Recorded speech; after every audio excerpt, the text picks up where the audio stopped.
네, 이제 내일이면 6월의 마지막 날입니다. 어느새 2022년이 절반이 지났습니다. 코로나 상황에서 시작된 2022년도 우리가 또 엔데믹 상황으로 가고 있고요. 영적인 회복과 기쁨을 누리는 교회라고 하는 표를 가지고 우리가 절반을 달려왔습니다. 하나님께서 귀한 회복의 은혜를 주셨는데 우리 하반기에도 하나님께서 우리의 모든 삶을 회복시켜 주셔서 더 온전해지고 또 하나님께서 주시는 풍성한 은혜를 경험하는 우리 모두의 삶이 되시기를 주님의 이름으로 축복합니다. 자, 오늘 우리가 말씀 생각하기 전에 우리 지난주에 나눴던 말씀 한번 다시 정리해 보도록 하겠습니다. 1일차부터 3일차까지 창조에 대한 이야기들을 우리가 좀 더 구체적으로 살펴봤습니다. 첫째 날은 하나님께서 빛을 만드셨고요.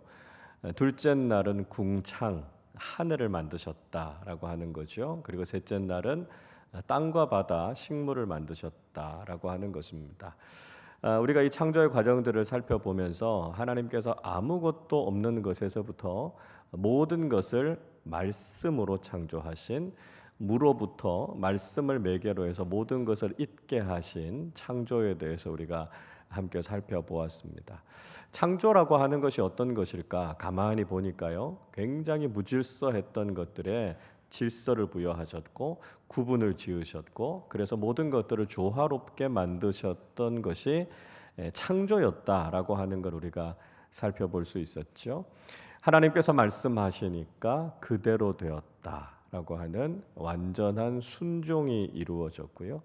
하나님께서 보시기에 좋았던 선한 창조가 계속해서 이루어지고 있었다라고 하는 것을 우리가 말씀을 통해서 살펴봤습니다. 자, 오늘은 이제 후반부 4일, 5일, 6일에 해당되는 창조에 대해서 우리가 함께 좀 살펴보도록 하겠습니다. 먼저 넷째 날 만들어진 것이 무엇이었는가 하면 광명체였다라고 하는 거죠. 해, 달, 별들 같은 천체에 떠 있는 광명체들을 하나님께서 만드셨다, 이렇게 말씀하고 있습니다. 첫 번째, 이 광명체들을 통해서 하나님께서 만드신 것, 낮과 밤 그리고 계절과 연한을 있게 하셨다, 이렇게 말씀하고 있죠. 자, 14절 말씀 우리 한 번 더 같이 읽어보겠습니다. 하나님이 이르시되 하늘의 궁창에 광명체들이 있어 낮과 밤을 나뉘게 하고 그것들로 징조와 계절과 날과 해를 이루게 하라. 자, 하나님께서 광명체들을 만드셨습니다. 하늘의 해, 달, 별들을 만드셨고요. 그것들을 통해서 징조가 있게 하셨고 계절을 만드셨고 날과 해를 있게 하셨다, 이렇게 말씀하고 있습니다. 얼핏 보면 첫째 날에 창조하고 넷째 날의 창조가 좀 중복되는 것 같다, 이렇게 생각될 수 있습니다. 3절에 나오는 첫째 날 빛이 있으라, 이렇게 말씀하실 때 이 빛이라고 하는 것은 히브리어 단어로 오르라고 하는 단어를 쓰고 있습니다. 빛 그 자체, 광명 그 자체다, 이렇게 이야기할 수 있습니다. 그런데 오늘 14절에서 만든 광명체라고 하는 것은 마오르, 이렇게 써요. 그러니까 빛을 내는 것, 빛나게 하는 도구, 그런 뜻을 이야기하고 있습니다. 그러니까 하나님께서 첫째 날은 빛이라고 하는 원천을 만드신 거고요. 그리고 나서 넷째 날에는 태양을 비롯해서 빛을 낼 수 있는 여러 도구들을 천체 곳곳에 이렇게 잘 배치를 시켜 놓은 거죠. 그래서 곳곳에 이렇게 빛이 잘 비치도록 만드셨다라고 하는 것을 우리가 알 수 있습니다. 자, 그래서 이렇게 태양과 달을 두시고 별들을 만드시면서 징조가 있게 하셨고 계절이 있게 하셨고 하루하루와 한 해가 있도록 정하셨다, 이렇게 말씀하고 있죠. 징조라고 하는 것은 태양과 달이 생기면서 일어나게 되는 여러 가지 현상들을 이야기합니다. 서로 끌어당기는 힘들도 있을 거고요. 이런 것들을 통해서 여러 가지 하늘의 천체 현상들이 일어나게 되죠. 그런 징조들이 일어나게 됐다라고 하는 것이고요. 또 계절이 있게 됐다라고 하는 것이죠. 계절의 변화가 사계절의 변화들이 나타나게 됩니다. 그래서 이 계절이라고 하는 것은 주로 인간이 농사를 포함해서요 여러 가지 생업들을 하게 되는데 거기에 계절이 다 영향을 미치게 되지 않습니까? 그래서 태양과 달의 움직임에 따라서 그런 생업에 영향을 미치게 되는 여러 가지 변화들이 일어나게 되는 거죠. 그리고 지구가 자전하면서 하루, 이틀, 날이 생기게 되는 거고요. 또 지구가 태양 주변을 돌면서 공전하게 되죠. 그래서 1년, 2년이라고 하는 것들이 지나가게 됩니다. 그래서 이 태양과 별들을 만드시면서 이제 구체적으로 지구에서 여러 시간들, 계절들, 징조들, 다양한 것들을 나타나게 하시고 만드셨다 하는 것을 말씀하고 있습니다. 자, 두 번째 우리가 살펴보는 것은요. 완전한 순종과 전능하십니다라고 하는 거죠. 자, 15절 말씀을 우리 같이 읽어보겠습니다. 또 광명체들이 하늘의 궁창에 있어 땅을 비추라 하시니 그대로 되니라. 자, 계속해서 반복해서 나오는 것입니다. 하나님께서 말씀하시니 그대로 됐다라고 하는 것, 피조물의 입장에서는 완전한 순종이라고 할 수 있고요. 창조자이신 하나님의 입장에서는 하나님의 전능하심을 보여주고 있는 것이다라고 하는 것이죠. 하나님의 말씀 한마디로 없던 모든 것들이 있게 됐고요. 모든 것들이 질서를 찾게 됐고요. 그래서 하나님의 말씀의 능력이 얼마나 전능하시고 대단하신가 하는 것을 이야기해 주고 있습니다. 자, 하나님께서는 이렇게 말씀으로 또 은유적으로는 하나님의 손가락으로 이 모든 것들을 만드셨다 그렇게 이야기하죠. 우리가 지난주에도 살펴봤던 것처럼 시편 8편 3절 말씀 다시 보시면 이렇게 말씀합니다. 주의 손가락으로 만드신 주의 하늘과 주께서 베풀어 두신 달과 별들을 내가 보니 이렇게 말씀하고 있습니다. 하나님의 말씀 한마디에 하나님의 손짓 하나에 모든 것들이 다 만들어졌고요. 사람들이 생각하는 그 위대하게 보이는 해도 달도 별도 하나님께서 다 만드셨다라고 하는 것을 다시 한번 강조해서 이야기하고 있습니다. 자, 왜 이 이야기를 하고 있을까요? 사람들이 자꾸 태양 보면 그거 섬기고 싶어 하거든요. 달을 보면 그거 섬기고 싶고 별을 보면 그거 섬기고 싶고 그렇게 한다는 거죠. 이집트를 비롯해서요. 이집트가 태양의 신인 라라고 하는 신을 섬기지 않았습니까? 뭐 이집트만 그런 게 아니고요. 세계 곳곳에서 태양을 보면 그걸 신격화해서 섬기는 나라들, 민족들이 굉장히 많았습니다. 달도 섬기고 별도 섬기고 여러 가지들을 섬기는데 그게 섬길 만한 것들이 아니다라고 하는 거예요. 왜요? 하나님의 말씀 한마디로 하나님의 손가락으로 다 만드신 거라는 거예요. 그래서 태양도 달도 그런 거 바라보면서 그거 무슨 우상처럼 섬기지 말고요. 그 모든 것을 만드신 창조주 하나님이 계시는구나. 그래서 창조의 세상을 바라보면서 이 모든 것을 만드시고 경배를 받으실 분은 하나님 한 분밖에 없으시다 하는 것을 강조해서 이야기하고 있다라고 하는 것이죠. 자, 3번을 보십시오. 빛으로 주관하게 하셨다. 라고 하는 겁니다. 자, 이런 것들을 만드셔서 하나님의 목적은 뭐냐면 빛으로 그것들을 주관하게 하셨다는 것입니다. 16절 읽어보겠습니다. 하나님이 두 큰 광명체를 만드사 큰 광명체로 낮을 주관하게 하시고 작은 광명체로 밤을 주관하게 하시며 또 별들을 만드시고. 자, 하나님께서 대표적인 두 광명체를 만드셨어요. 큰 광명체, 태양이죠. 태양을 만드셔서 낮을 주관하게 하셨다고요. 그리고 작은 광명체, 달을 만들어서 밤을 주관하게 하셨다고요. 자, 우리는 이렇게 생각하기 쉬워요. 낮은 빛이 태양이 주관하고 밤은 어둠이 주관하는구나 이렇게 생각하기 쉽습니다. 그러나 오늘 말씀 그렇게 이야기하지 않지요. 낮은 태양이 큰 광명체가 주관하고요. 밤도요. 작은 광명체 빛이 주관한다는 거예요. 여러분 이건 자연 현상적인 의미도 있지만 사실 저는 영적인 의미가 더 크다고 생각합니다. 낮도 밤도 모든 것은 다 빛이 주관하는 거예요. 낮에는요 큰 빛이 주관하는 거고요. 밤에는요 작은 빛이 주관하는 겁니다. 그 우리 인생에 비유해 보면 어떤 의미일까요? 우리의 인생이 기쁘고 행복하고 좋을 때는 하나님이 큰 빛으로 우리의 삶을 이끌어 가시는 거예요. 때론 우리의 삶에도 밤이 있지 않습니까? 고난이 있고 힘들고 어려운 일이 있을 때 하나님께서 우리를 외면하시고 어둠이 우리를 지배하는 게 아니고요. 하나님께서 작은 빛을 비추셔서 우리를 신실하게 인도해 가고 계신다는 거예요. 왜요? 우린 빛의 자녀들이니까요. 하나님의 빛은 한 번도 꺼진 적이 없는 거죠. 그 빛이 크게 비춰질 때도 있고 그 빛이 작게 비춰질 때도 있지만 항상 우리의 인생은 빛이 주관한다는 걸 잊으시면 안 됩니다. 좋을 때나 또 그렇지 않을 때나 항상 우리의 삶을 한결같이 인도해 주시는 빛이신 하나님께서 우리와 함께하고 계신다라고 하는 것, 그리고 우리의 삶은 변함없이 빛이 주관하고 있다라고 하는 것을 잊지 말아야 한다는 것이죠.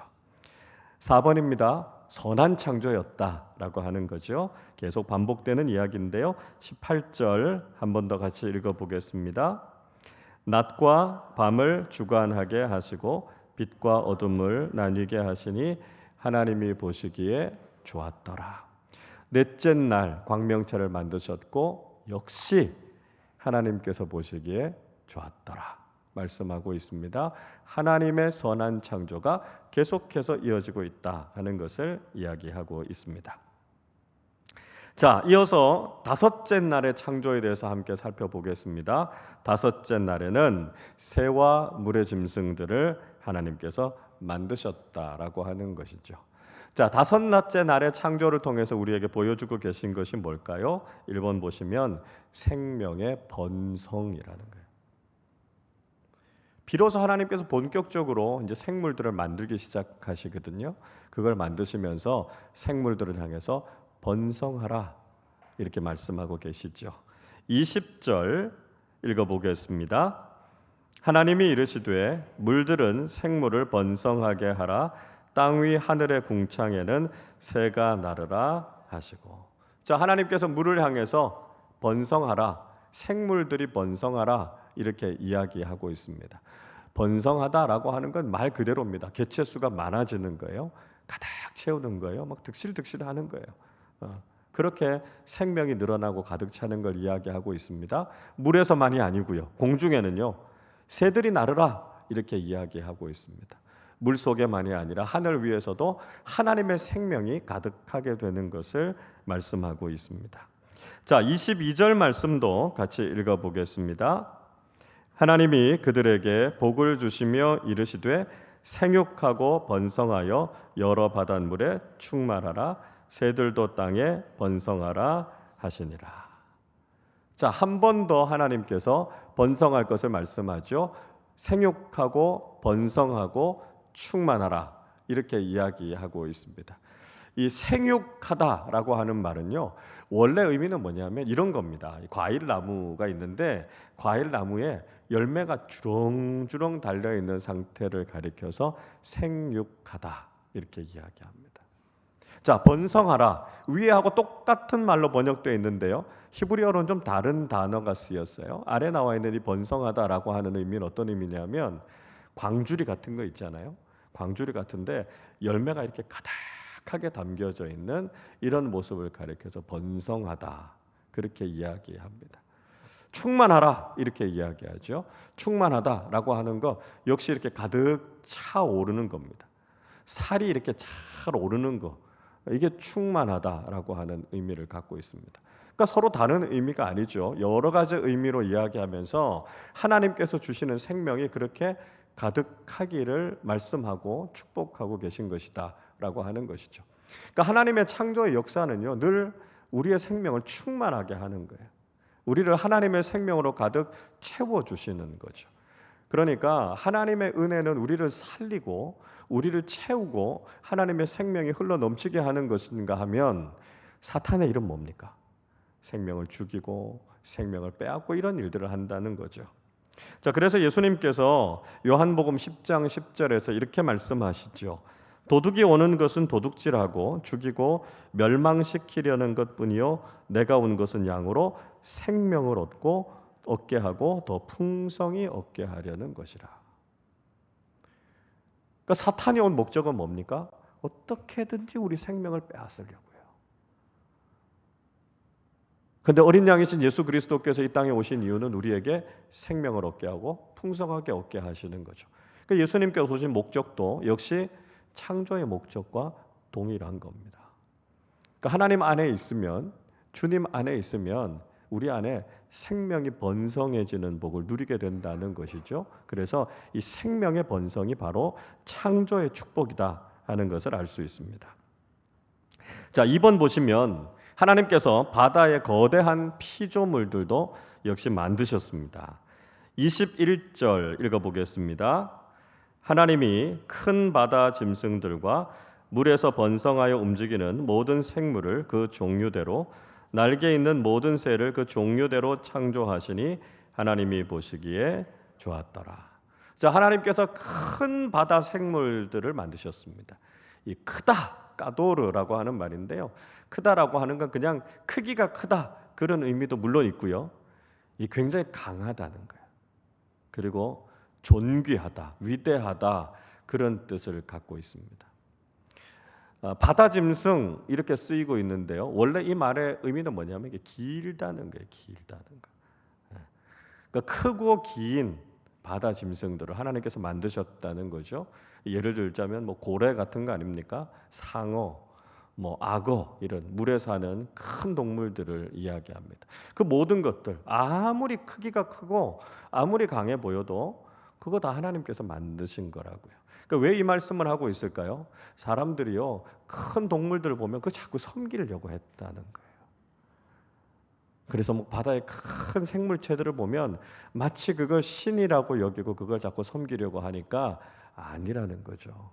아무리 크게 보이고 아무리 위대하게 보여도 그거 하나님이 다 만드신 거라고요. 그러니까 그걸 바라보면서 그것을 섬기는 것이 아니라 역시 그 모든 것을 만드신 위대하신 하나님만이 경배를 받으셔야 된다 하는 것을 말씀하고 있습니다. 자, 세 번째 역시 선한 창조였다라고 하는 것이죠. 21절 뒷부분에도 하나님이 보시기에 좋았더라 말씀하고 있습니다. 선한 창조가 계속해서 이어지고 있다는 것이죠. 자, 네 번째는요. 복된 창조였다라고 하는 것입니다. 하나님께서 만드신 그 창조가요. 하나님의 축복이 가득했다는 거예요. 자, 조금 전에 우리가 22절 읽었습니다만 뭐라고 말씀하죠? 하나님이 그들에게 복을 주시며 이렇게 말씀하고 있습니다. 하나님께서 창조하신 생물들을 향해서 그들에게 복을 명령하셨다. 이렇게 말씀하고 있습니다. 다섯째 날에서야 비로소 하나님께서 창조하시고 그걸 향해서 복을 주셨다. 이렇게 이야기하고 있는데요. 아마도 그 이유는 다섯째 날부터 본격적으로 생물들이 창조됐기 때문일 겁니다. 그러니까 생명이 있는 것들을 향해서 하나님께서 복이 있으라. 이렇게 말씀하신 거죠. 그러니까 그들에게 말씀하신 복이 뭘까요? 생명을 잘 지키고 생명을 잘 이어가고 생명이 더 풍성해지는 것. 그게 바로 여기서 이야기하는 복이다. 그렇게 말할 수 있습니다. 그러니까 하나님께서 생명 있는 것들을 이렇게 보호해 주시는 거예요. 그래서 그 생명을 지켜주시고 그 생명을 잘 이어가게 하신다라고 하는 거죠. 그러니까 하나님께서 그 삶에 개입하심을 통해서 그들의 인생이 복을 받을 수 있다라고 하는 것을 말씀하고 있습니다. 우리의 육신의 생명만이 아니라 우리의 영원한 생명도 역시 하나님께서 지켜주실 때 우리의 생명이 복될 수 있다는 것이죠. 그래서 하나님 안에 있을 때 우리의 모든 삶이, 우리의 모든 생명이 하나님께서 주시는 복을 누리게 된다 하는 것을 말씀하고 있습니다. 자, 이번에는 여섯째 날 창조를 한번 넘어가 보도록 하겠습니다. 여섯째 날 창조는요, 우리가 두 개로 좀 나누어서 생각해 볼 텐데요. 먼저 여섯째 날 창조 중에 첫 번째는 하나님께서 땅의 동물들을 만드셨다라고 하는 것입니다. 땅의 동물들을 만드시면서 가장 중요한 것은 종류대로 창조하셨다라고 하는 거예요. 하나님께서 동물들을 종류대로 만드셨다라고 하는 거죠. 24절 읽어보겠습니다. 하나님이 이르시되 땅은 생물을 그 종류대로 내되 가축과 기는 것과 땅의 짐승을 종류대로 내라 하시니 그대로 되니라. 자, 종류대로라고 하는 말은 우리가 지난주에도 같이 살펴봤습니다. 식물을 내실 때도 하나님께서 종류대로 만드셨고요. 그 전날에, 전전날이죠. 전날에 새 물고기 또 다른 짐승들을 만들 때도 역시 종류대로 만드셨다, 이렇게 이야기하고 있습니다. 히브리어로 레미나흐 이렇게 이야기하는데요. 이 종류대로 만들었다라고 하는 것이 진화론에 대해서 우리가 반박하는 가장 중요한 성경적인 단어 중에 하나라고 이야기할 수 있습니다. 진화론을 설명하는 사람들은 흔히 이제 그렇게 설명을 합니다. 자연 상태 속에서 단백질이 합성이 되고요. 전기적인 충격, 스파크에 의해서 그게 생물이 되는 거죠. 그리고 단세포 생물로부터 계속해서 세포 분열이 일어나서 고등한 생물로 진화하게 됐다라고 하는 것을 설명하고 이야기하고 있습니다. 아주 다양한 형태로 분화가 되어졌고 다양한 형태로 발전이 되어져서 이렇게 다양한 동물의 형태들이 나타나게 됐다, 그렇게 이야기하고 있습니다. 그러나 사실상 이 종에서 종을 뛰어넘는 진화에 대해서는 사실 설명할 수 있는 부분들이 그렇게 많지 않고요. 허점들이 굉장히 많습니다. 진화를 설명하는 사람들은 이 중간 단계가 있는 화석들이 되게 많다, 이런 이야기들을 하거든요. 그러니까 어류에서부터 양서류로 바뀌는 그 중간 단계가 되는 그런 화석들 수도 없이 많이 발견이 됐다, 이런 이야기를 합니다. 그런데 우리가 질문을 떨쳐버릴 수 없는 건 그런 거예요. 아니, 그러면 화석은 그렇게 많은데 살아있는 생물체들은 왜 없을까? 이런 질문을 갖게 되는 거죠. 그렇게 오랜 시간 동안 계속해서 진화의 과정이, 종에서 종을 뛰어넘는 진화의 과정이 계속 진행이 됐고 그런 화석들이 있다면 현재는 어때야 될까요? 현재도 그런 중간 단계를 보여주는 생물들이 수도 없이 많이 발견되어야 정상인 것 아닙니까? 그런데 살아있는 생물들 중에서는 그게 별로 발견되지 않는다라고 하는 거죠.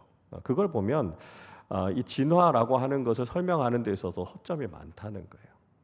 창조론은 무엇을 보여주고 있는가 하면 하나님께서 동물들을 그 종에 따라서 가장 아름답게, 가장 질서 있게 하나님께서 창조하셨다라고 하는 것을 이야기해 주고 있습니다.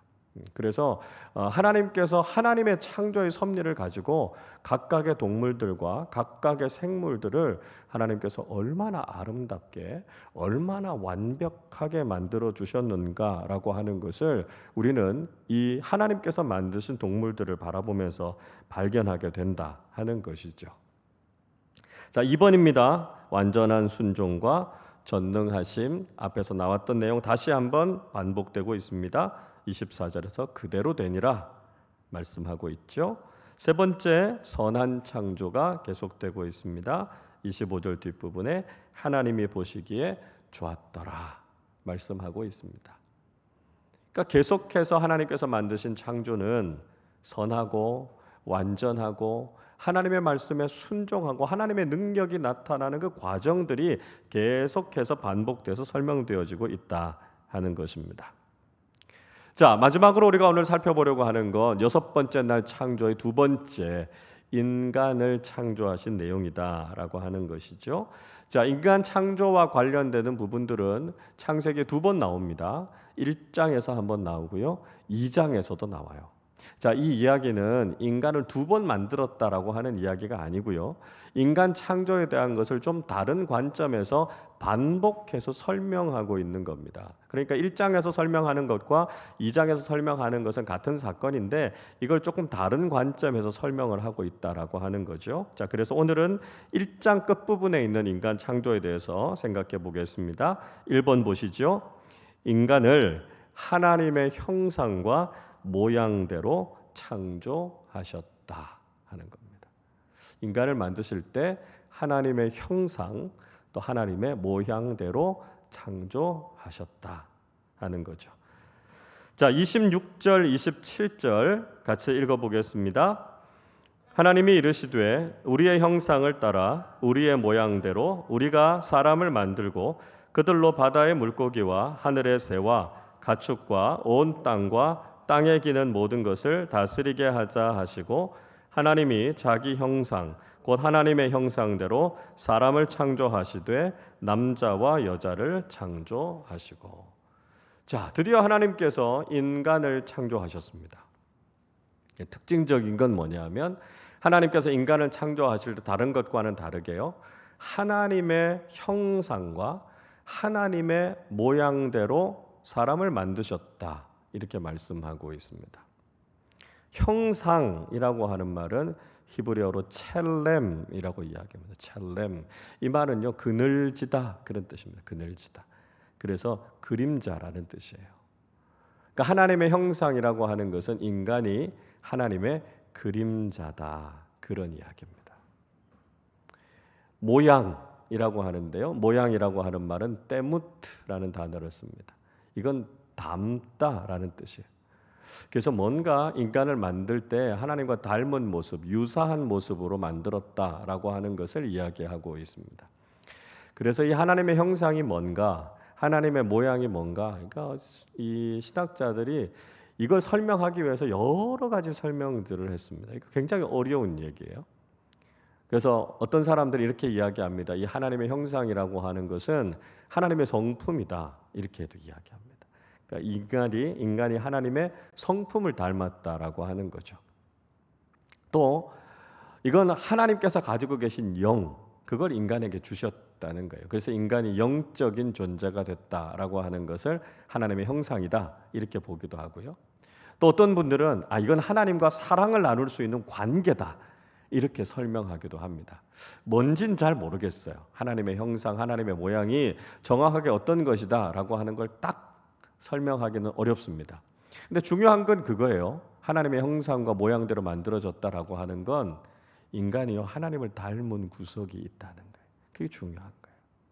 그러니까 우리에게는 하나님을 닮은 모습이 있다는 거죠. 그게 뭔진 모르지만 우리 안에는 그런 부분들이 있다는 겁니다. 자, 거기에서부터 우리가 뭘 찾게 되냐 하면 인간의 존엄성을 찾게 되는 거죠. 인간이 왜 존귀해요? 왜 인간이 고귀해요? 하나님을 닮아서 그런 거예요.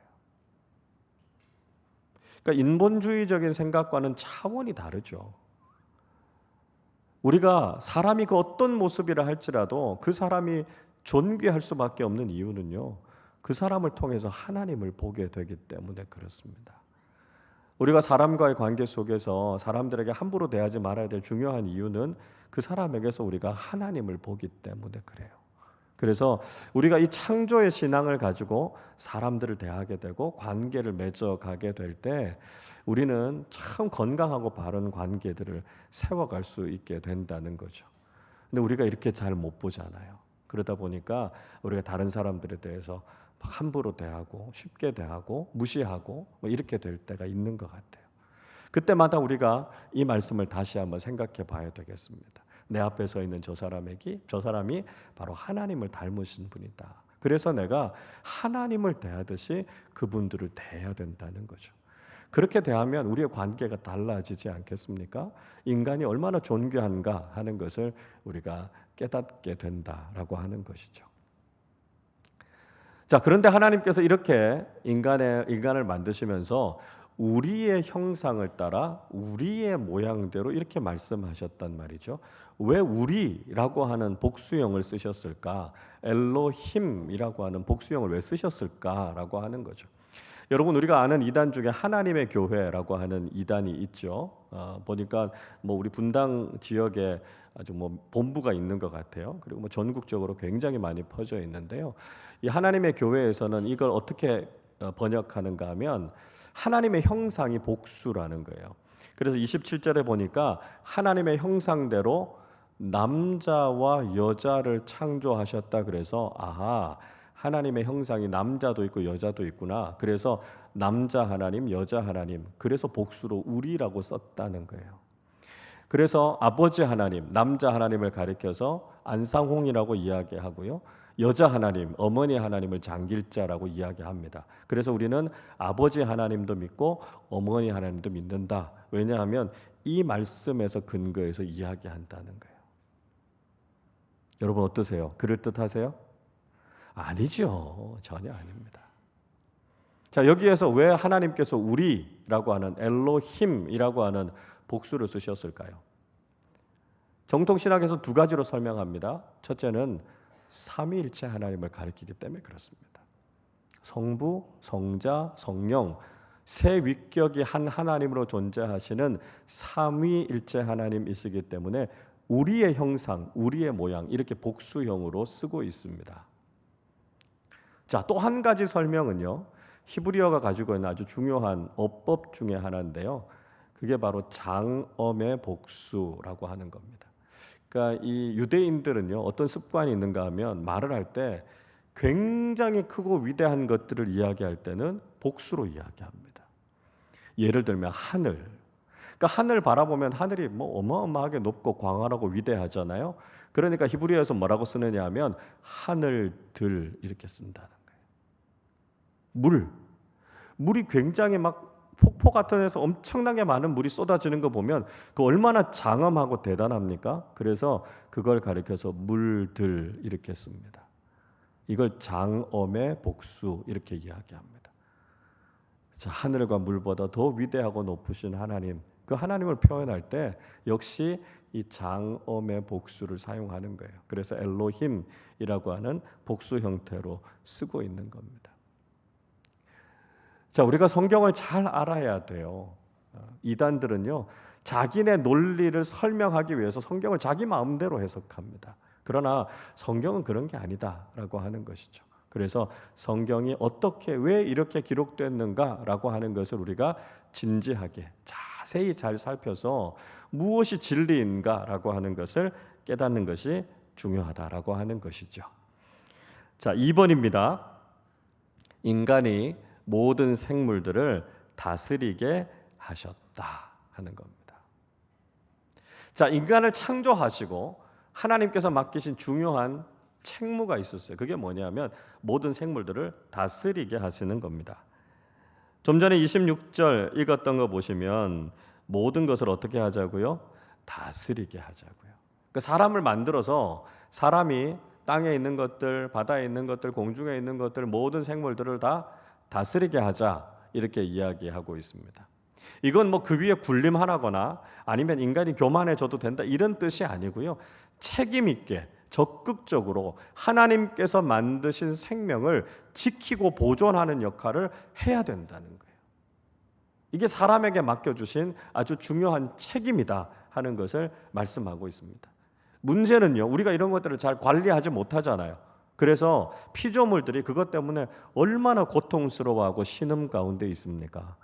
그래서 사도 바울이 로마서 8장 22절에서 이렇게 말씀하지요. 피조물이 다 이제까지 함께 탄식하며 함께 고통을 겪고 있는 것을 우리가 아느니라 이렇게 말씀하고 있습니다. 인간뿐만이 아니라 모든 피조물들이요.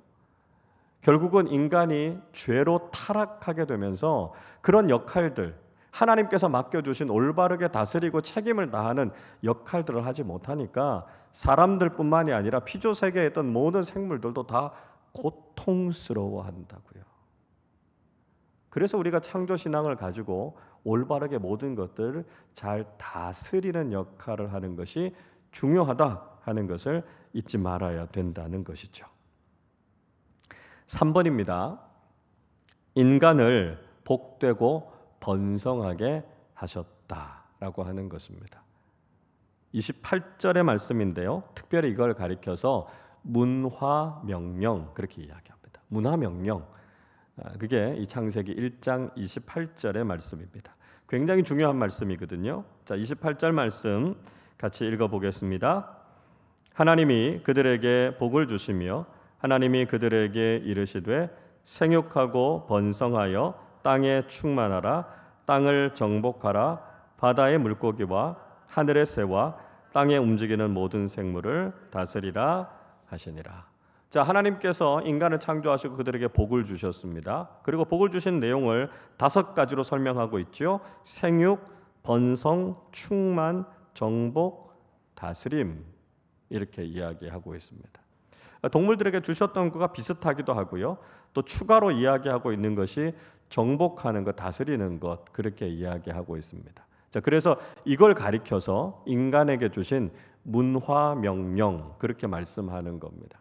그러니까 하나님께서 이렇게 자연을 아름답게 만들어 놓으신 거잖아요. 그 위에 인간의 수고, 인간의 노력을 더해서 하나님께서 주신 것을 잘 지키고 잘 다스려야 된다 하는 것을 말씀하고 있습니다. 이게 문화 명령이에요.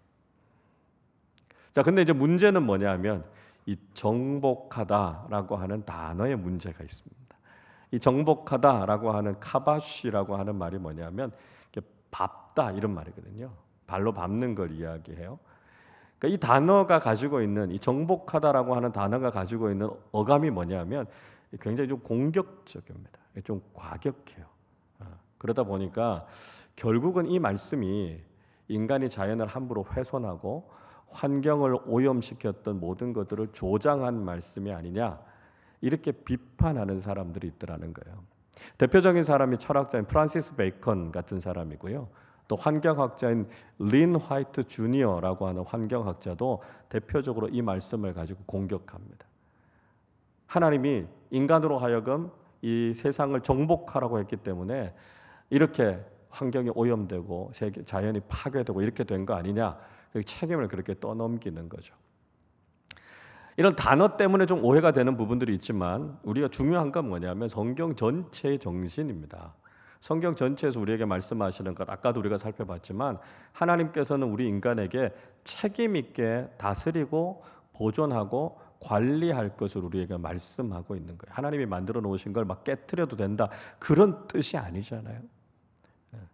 그러니까 아주 적극적인 책임의식을 이야기하고 있는 것이고요. 적극적으로 그것을 잘 일구어 나가야 될 것에 대한 이야기를 하는 것이지 절대로 파괴한다 이런 차원은 아니다라고 하는 것이죠. 그래서 그만큼 우리가 책임 있게 잘 관리하는 역할들이 중요하다 하는 것을 잊지 말아야 된다는 것이죠.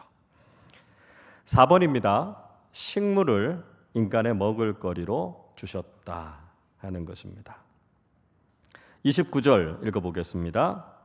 하나님이 이르시되 내가 온 지면에 씨 맺는 모든 채소와 씨 가진 열매 맺는 모든 나무를 너희에게 주노니 너희의 먹을거리가 되리라. 자, 씨 맺는 채소, 그 다음에 씨 가진 모든 과일, 인간의 먹을거리로 주셨다라고 하는 거죠. 그러니까 하나님이 최초로 만드신 식생활은 채식입니다. 채식. 그러니까 하나님이 채식을 허용하신 이유가 뭘까요? 이건 생명을 죽이지 않고도 먹을 걸 얻을 수 있는 거거든요. 그렇죠? 열매를 따고 그렇다고 해서 뭐 나무를 죽이는 게 아니니까요. 그러니까 생명을 해하지 않고도 먹을 것을 얻을 수 있기 때문에 하나님께서 원래 주셨던 식생활은 채식입니다. 자, 그런데 홍수 이후에요. 갑자기 환경이 나빠졌잖아요. 먹을 거리가 없어진 거죠. 그래서 하나님께서 육식을 허용해 주신 겁니다. 창세기 9장 3절에 보면 이렇게 말씀하죠. 모든 산 동물은 너희의 먹을 것이 될지라 채소같이 내가 이것을 다 너희에게 주노라 이렇게 말씀합니다. 그러니까 노아의 홍수가 있고 난 이후에 하나님께서 육식을 허락하셨습니다. 그러나 전제가 있었죠. 피째 먹지 말라는 거예요.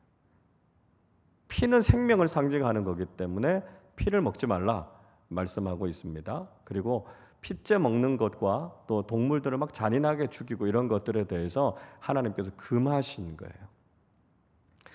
그래서 여러분 우리가 식생활에 있어서도 사실은 잘 생각하셔야 됩니다.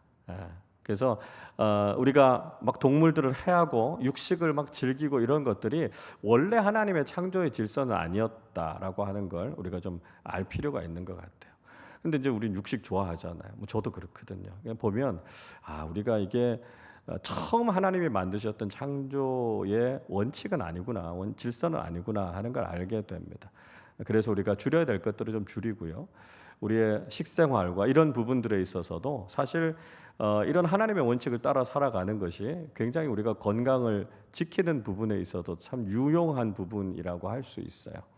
그래서 우리의 식생활도 이런 창조의 원리들을 따라서 좀 바꾸어가는 것들이 필요하지 않겠나 하는 생각을 갖게 됩니다. 자, 5번 보시죠. 풀을 동물들의 먹을거리로 주셨다라고 하는 겁니다. 자, 인간에게 채소와 과일을 주신 것처럼 동물들에게도 풀을 주셨다는 거죠. 30절 읽어보겠습니다.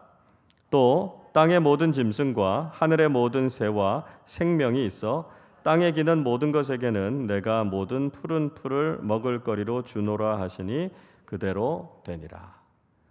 자, 처음 만들어진 동물들은요, 초식 동물들이었다는 거예요. 육식 동물이 없었어요. 육식 동물은 다른 동물의 생명을 빼앗아서 자기의 먹잇거리로 삼지 않습니까? 그러니까 처음 하나님께서 창조하실 때는 육식 동물이 없었어요.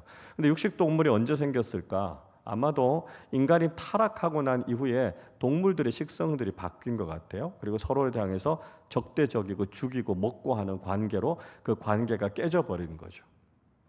그러니까 인간의 타락이 동물들과 피조 세계까지 다 영향을 미치게 된 겁니다. 자, 그런데 이제 하나님의 나라에서 모든 것들이 완성되게 되면 어떻게 될까요? 동물들도 서로가 서로를 죽이는 이런 일들이 사라지게 된다는 거예요. 처음 창조하신 그 모습대로 돌아가게 된다는 것이죠.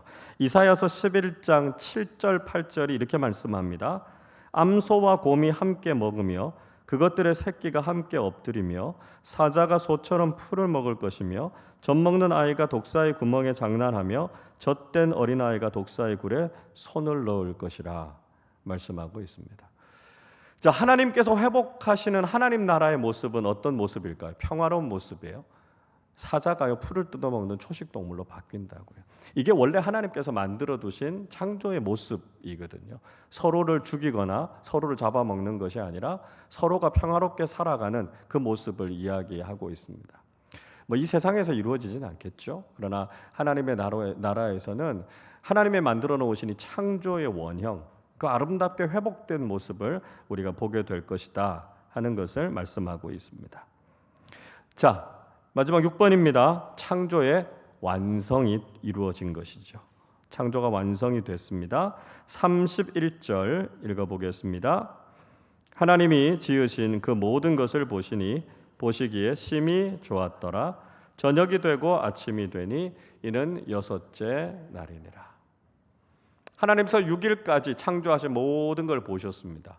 인간을 비롯해서 창조하신 모든 것을 보시고 하나님께서 보시기에 심히 좋았다고요.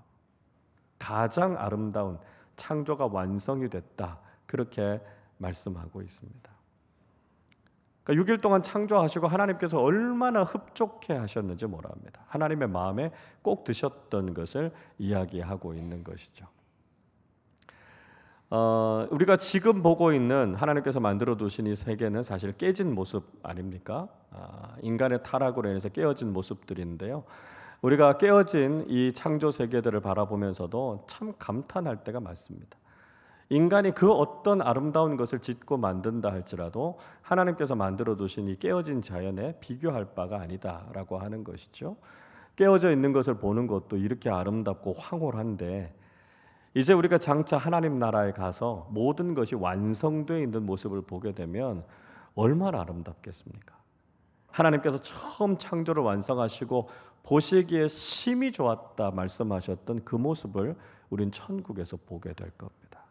그래서 우리가 바로 그 소망을 가지고 하나님 나라를 바라보면서 살아야 된다는 것이죠. 이 땅을 살아갈 때 깨어진 창조의 질서에 대해서 우리가 가슴 아파하고요. 창조의 신앙을 가지고 이것들을 잘 가꾸어가고 회복하는 일들을 해야 할 것입니다. 그리고 우리가 하나님의 나라에서 만나게 될 가장 아름다운 하나님 나라의 그 원형, 창조의 그 원형을 우리가 다시 한번 기대하면서 올바른 창조 신앙을 가지고 이 땅을 믿음의 사람답게 살아가는 우리 모두가 되시기를 주님의 이름으로 축원합니다.